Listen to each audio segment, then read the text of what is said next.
We have an old friend as a new student on our pop quiz.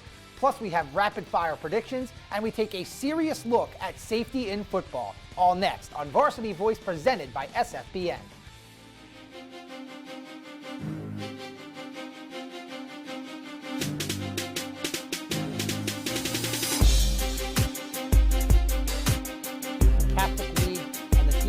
Talking about one final thought. Let's get a big, bold prediction.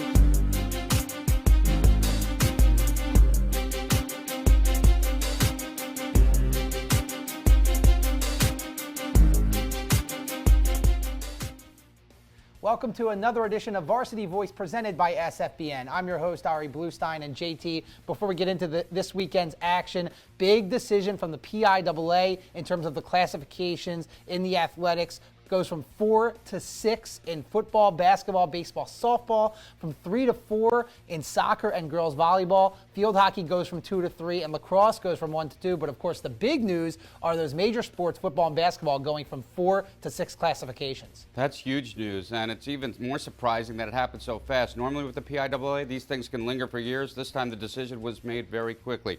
So who benefits, who wins? It depends who you ask. There's going to be a lot of schools upset about this, and there's going to be a lot of schools that are fine with it. The schools that are upset are the ones who wanted to get out of brackets that included Catholic schools and charter schools. A lot of those schools are still going to be in it because this decision was based on enrollment size only. So those schools may be upset. The schools that are going to be in the big school brackets, which I assume will be 4A and 5A and 6A, I think they'll be okay because it'll be similar to what they're dealing with now. But nevertheless, it's very surprising that it happened, and it goes into effect in 2016-17. Yeah, well, we'll see how the classifications shake out. Hopefully we don't lose any of the good rivalries that we had from this past weekend, and we had a good one on the Sports Fan Base Network between St. Joe Prep and LaSalle. What a game. The Prep got out to the lead early on. LaSalle came back, but the Prep ultimately with the 49-24 win. Yeah, it was a privilege to announce the game. Thanks for the opportunity. First off, don't you worry. LaSalle or St. Joe Prep, the administrators of those two schools will never let that game not be played during the regular season. And they're probably going to get it played twice no matter what anyway. But I give St. Joe's Prep a lot of credit because LaSalle stormed back in the game, cut it to 28-24. St. Joe's with 3 late touchdowns. DeAndre Swift, their All-American junior running back, 2 touchdowns. He was spectacular, over 150 yards.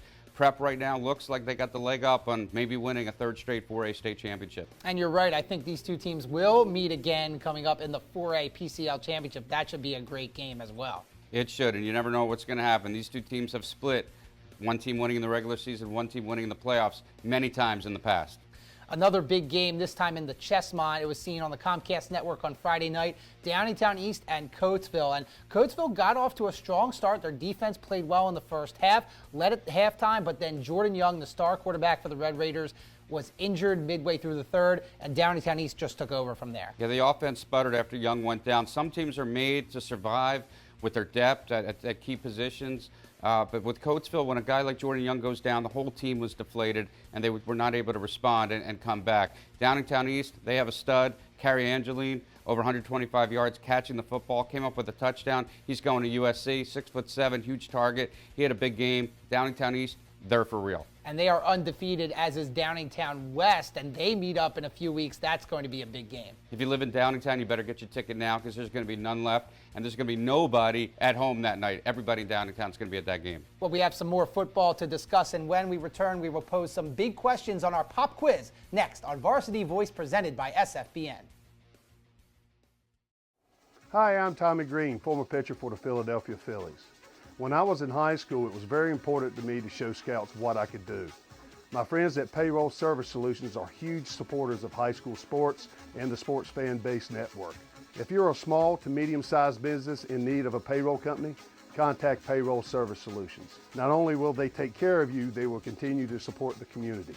For more information, contact Payroll Service Solutions at 215-624-0922 or 866-PAY-EASY. Bucksmont Indoor Sports Center is the area's largest indoor sports and event center with over 78,000 square feet of playing and expo surface. We offer year-round programs for toddlers to teens, as well as an extensive adult league program in a variety of sports. Celebrate your birthday with an unforgettable party.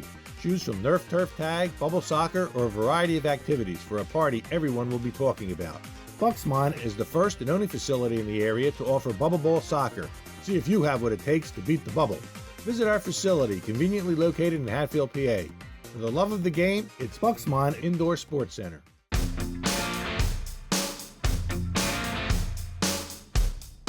I got the personal attention I needed. I had a lot of options when I graduated, and as far as I'm concerned, this is my dream job. Ryder prepared me for my NBA career, and I also got the education that I need for life after basketball. I had 6 teaching internships while I was at Ryder, and right after graduation, I started a career that I love. Terror behind the walls at Eastern State Penitentiary. 6 attractions inside the cell blocks of a real prison. For 2015, we're introducing 2 groundbreaking new attractions. Breakout. Quarantine. Are you brave enough to opt in?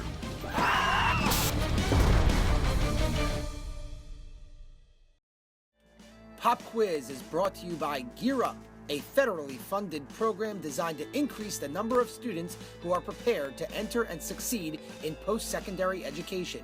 Gear Up provides early college awareness and academic support to students beginning no later than 7th grade, following them through high school graduation. For more information, go to www.philasd.org. Welcome back. It's time for our pop quiz, and our student today is a familiar face, Aaron Ace Carter from the Philadelphia Inquirer. Ace, thanks for coming on the show. Thanks for having me. So we usually have you on the show, a nice leisurely conversation, but you're in the hot seat today, so you ready? I'm actually kind of nervous. You guys don't have a dunce cap or anything, do you? No, we don't. There we go. Good. So you're off the hook there. All right, here we go. It's time for the pop quiz. True or false? St. Joseph's Prep, who beat LaSalle on Saturday, will represent District 12 in the 4A state playoffs. I think that's true. That's absolutely true. And I think probably the best thing that happened to Prep was that loss to Malvern.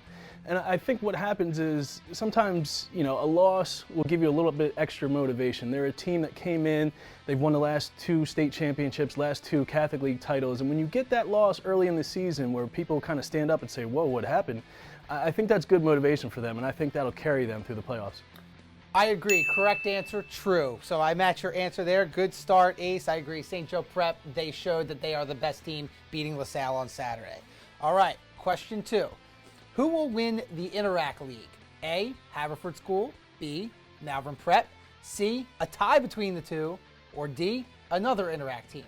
Interesting question, because those 2 teams are definitely the favorites. And it's interesting because both teams are having to go with quarterbacks that are a little bit inexperienced. Haverford School lost Kevin Carter to injury. Nick Maris from Malvern isn't eligible because he transferred from Episcopal, so he has to sit out a season. So Kevin Doyle steps in for him, and he's played well. I think if what it comes down to is just the physicality of Malvern up front, both ways. I was at the St. Joe's Prep game where they beat the Hawks, and they were just dominant for stretches up front. And so I think that's going to be the determining factor, and I go with Malvern. Correct. I agree. Malvern Prep, I agree. If Haverford School had Kevin Carter, might be a different conversation. But yes, B, Malvern Prep. 2 for 2, Ace. Nice work so far. All right, fill in the blank. So far this year, the best player in the city has been blank. I think it's Archbishop Wood's Anthony Russo. He's had an absolutely amazing season so far. Over 1,500 yards passing, 20-plus touchdowns throwing the ball. And I think it's interesting because Wood was a team last year with Jarrett McClinton that ran the ball a lot. And so Anthony Russo was handing the ball off a lot last year. And so, but now a lot of the responsibility for the offense is on his right shoulder, and he's definitely well equipped to handle the task. And so I think he's definitely the best player so far. Well, it's tough to get a fill in the blank correct, but you got it correct. Anthony Russo, I've been really impressed with the way he has thrown the football, and Wood looks good as well. So correct, 3 for 3, Ace. You are off to a real hot start. All right, here we go. Multiple choice.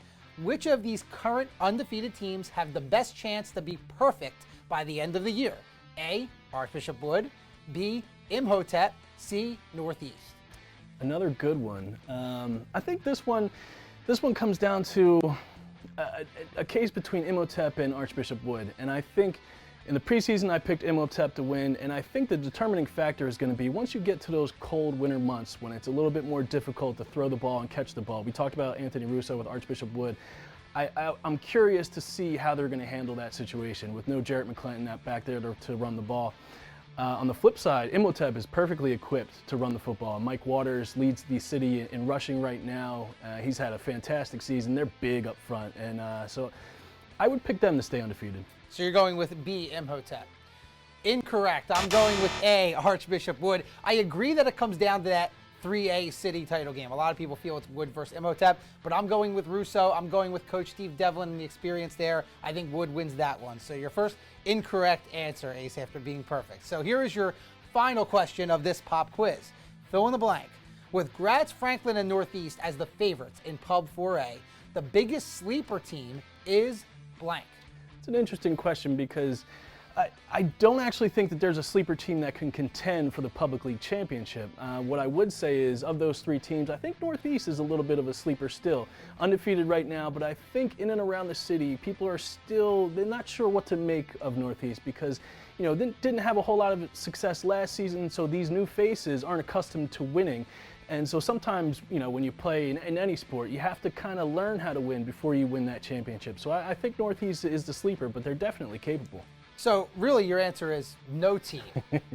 So I like that answer, but it's incorrect. I actually picked a sleeper, and my sleeper is Martin Luther King. I think they can score a little bit. They can maybe keep up with the Ben Franklins, Northeast of the world. So I'm going to go with King, but I do like your answer. So after you started 3 for 3, kind of stumbled towards the end there, but you passed our pop quiz. Congratulations. Nice. Do I win something?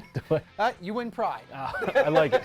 And you win another appearance on the show. Nice. I like it. Ace Carter, everybody, thank you very much for joining us again on the show. Thanks for having me. We'll be right back with more here on Varsity Voice, presented by SFBN. Hi, I'm Marty Bystrom, former pitcher for the Philadelphia Phillies. In my experience in Major League Baseball, I know how important it is for high school athletes to gain exposure. My friends at Payroll Service Solutions are huge supporters of high school sports and the Sports Fan Base Network. If you are a small to medium-sized business in need of a payroll company, contact Payroll Service Solutions. Not only will they take care of you, they will continue to support the community. For more information, contact Payroll Service Solutions at 215-624-0922 or 866-PAY-EASY. Hey, you. Who, me? Yes, you. Do you like pro sports? Yeah. You like college sports? Of course. You like high school sports? I guess. Maybe you just don't know much about them. Hey, voice in the sky. Huh? Where can I go to learn more about Philadelphia area high school athletics? Just watch Varsity Voice every other Wednesday at 6 p.m. on TCN.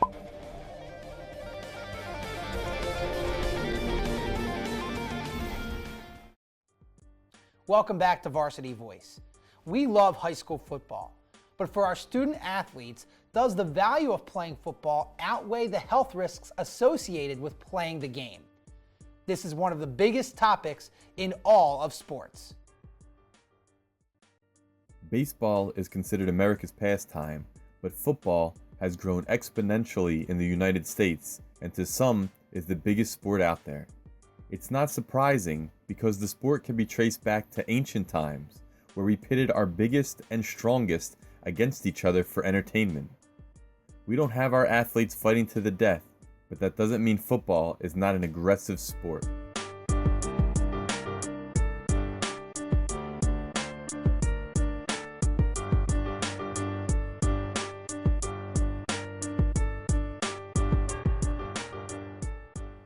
I also recognize that football is sensational. Every meaning of the word sensational. If you go to a football game, go to a high school football game, the crowd starts streaming in. And it's not only the players and their parents. You have grandparents coming and the young kids are coming. The band is playing. The lights go on. It's Friday night lights. The food always smells so good. It's colorful. The band has the uniforms and the players have the uniforms. And so it's very sensational. But if it's quiet, you go to a football game and there's no noise. What you're going to hear is the snap, crackle, pop of body parts banging into other players, banging into the pads, banging the ground. And the most dangerous bang would be head-to-head that you're going to have. Concussion in sports is not a football issue, it's not a boy or girl issue, it's a sports issue. So to just say it's a football issue is not accurate. And I think it's very it doesn't allow us to really have a large conversation about making all games safer for all its participants. Well, the signs and symptoms of a concussion pretty much can start immediately when an athlete is on the field. And usually what happens is the athlete will suddenly stop and their brain will keep going inside of their skull. And that can cause a concussion. Now, most of the time, you do not lose consciousness when you suffer a concussion. It's more common that you just become disoriented, have trouble with your memory, have trouble with your balance. You may develop a headache. You can just seem off or going in the wrong direction. And it's important at that point that people around the athlete will identify them as potentially having had a concussion. The injuries related to youth football are pretty much head to toe. Now we have a national awareness of concussions related to youth football in this country. And the concussions are increasing for two reasons. One is because youth are playing sports at a younger age and they're playing much more intently. I've had multiple concussions in my high school career in football. And unfortunately, when I played high school some years ago, the safety measures in place today were not in place at that point. So usually be removed from the field, and as a player, you want to get back in there. So you're telling coaches, I'm fine, I want to play, put me back in the game. But I think we've come a long way in progressing, but I think we have a lot further to go. The two major advancements are education as well as technology. The concussion and injury discussion is at the forefront when talking about any sporting competition. Plus, new technologies being applied to the equipment have been making massive strides to protect our athletes. The education piece now is huge, right? The fact that we're having these conversations with the medical community and that they're giving us a lot of information on what a concussion is and how serious it can be. It's a completely, different mentality now when it comes to, an athlete, being suspected of having a concussion. When in doubt, we sit them out. If we see a player take a big hit in a game, even if he gets up okay and he seems to be all right, we're going to pull him out. I think we're going to see two things that are going to help improve the injuries in football. One of them is going to come from technology. But what the technology is going to do in the end, it's going to ameliorate, it's not going to eliminate the risk. I mean, think about it. We dress our players up like gladiators. If you need that much padding to play a sport that's supposed to be fun, then how much sense does that really make? At present, I think one of the most important myths to address is that there is no equipment presently in existence that can eliminate concussions altogether. So by no means are we saying that an athlete shouldn't wear a helmet to play football. Of course, it prevents significant head trauma, etc. However, there is no helmet on the market as of today that can prevent a concussion from occurring. And we know that based on kind of the process of how and the mechanism of action of how a concussion occurs. We are the only major helmet manufacturer that has advanced beyond the traditional foam padding, and we now use a material called TPU cushioning.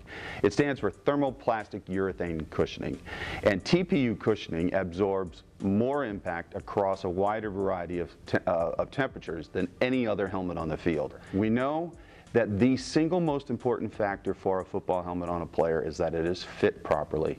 And we just started a new partnership with a technology partner, G-Force Tracker, that will put sensors inside our helmets. These will essentially, they will of course monitor hits and impacts, but they will also be a complete player monitoring system. They will measure the player's heart rate, his calorie burn, his core body temperature. It's all live and it's all in real time. And some things that are advancing now is the way we're training the children back on the field. Heads up football is a term that they're using. So the movement pattern of leading with your head is different and it carries over onto the field. If you practice it enough, it becomes normal behavior for you. And once that movement pattern is down, it carries over on Sunday where you stop leading with your head. Hopefully things like that may reduce the incidence of some of these concussions? So the Heads Up Football program is a comprehensive program that's designed to provide support and resources to the many youth football associations around the country. It's garnered a lot of attention from its Heads Up tackling, but it's much more than that. This year was the introduction of Heads Up blocking, there's heat and hydration, there's sudden cardiac arrest.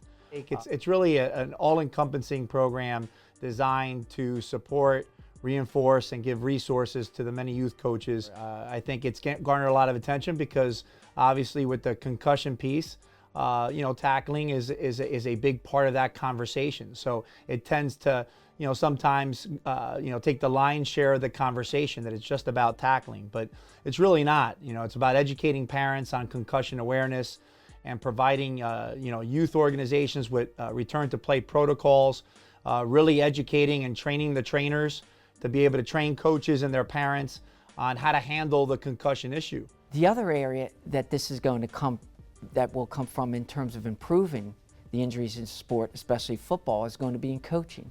And I think there have been some very good efforts related to coaching.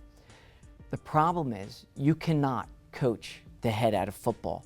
Head is an integral part of playing football. It's a part, the head's involved with every player and every play. Football is a very challenging game. It's a very rough game. From the first kickoff to the final whistle. Sports are inherently dangerous, but what they do provide in terms of social interaction and discipline are hard to be matched elsewhere. Personally, I do not regret playing football. Football gave me a lot. It instilled in me discipline, camaraderie, how to work with a team. But fortunately for myself, I don't feel like I have any long-term effects of concussions, but I know people who have, so my answer might be a little different if I was still under the lingering effects of a concussion. The prediction then is, I think that when school district board members and school officials and parents learn more about the injuries related to football, I think that they're going to realize that maybe on balance, it's just not worth it. The cost benefit is not worth it. Now, football is the focal point here. Football is a game of collisions. It's a violent game. We get that.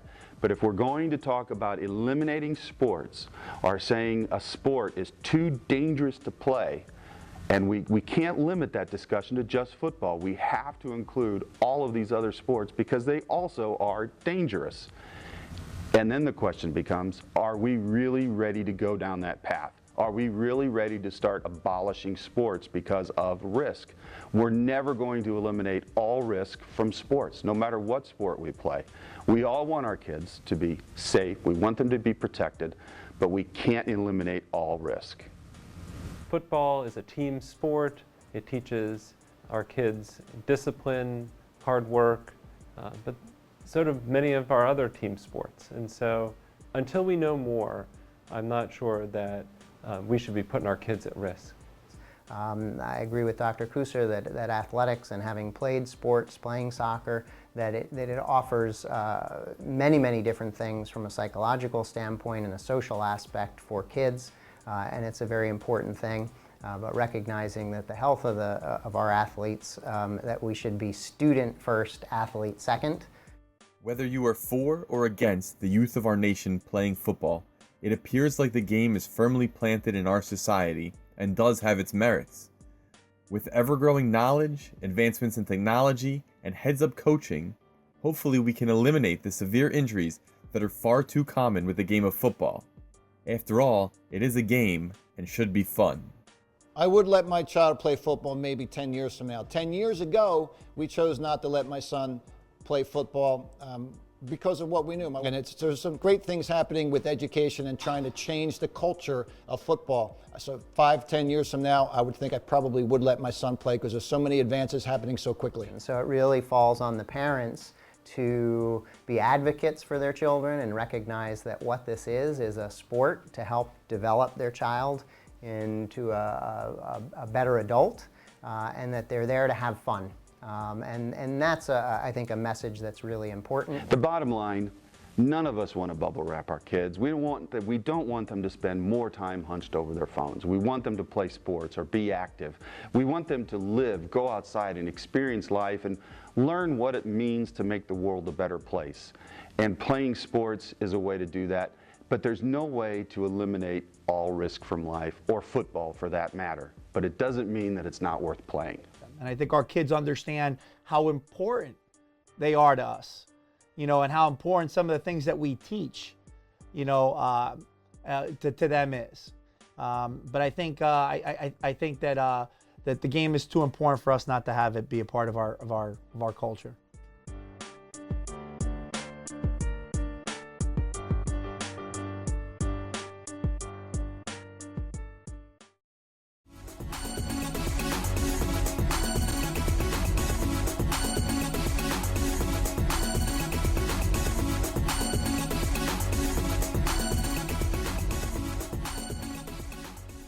Welcome back. Before we go, JT, let's make some picks on some of the games coming up this weekend. You ready? I'm ready. Okay, so 2 in Jersey, 2 in PA. Let's start over the bridge with Cherokee at Shawnee. Cherokee.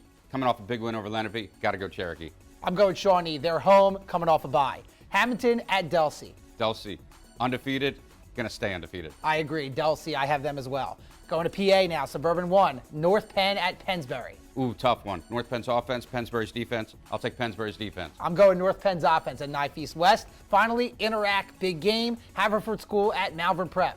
Asked me a month ago when Kevin Carter's healthy. I go Haverford. I'm going Malvern. I'm going Malvern Prep as well. So I guess we will see what happens. And JT, thanks for coming on the show. You got it.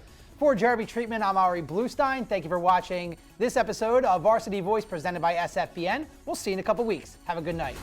Get that Haverford Malvern.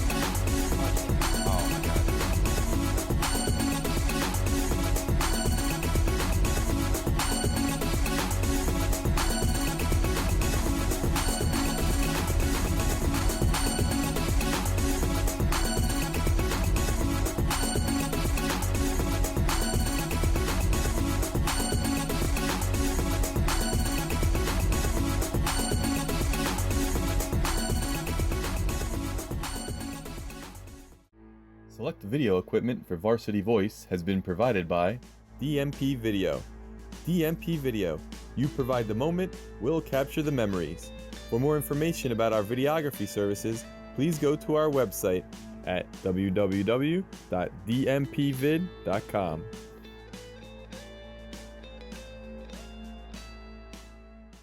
The Sports Fan Base Network, this area's leader in high school sports broadcasting, is continually bringing you the most in-depth coverage.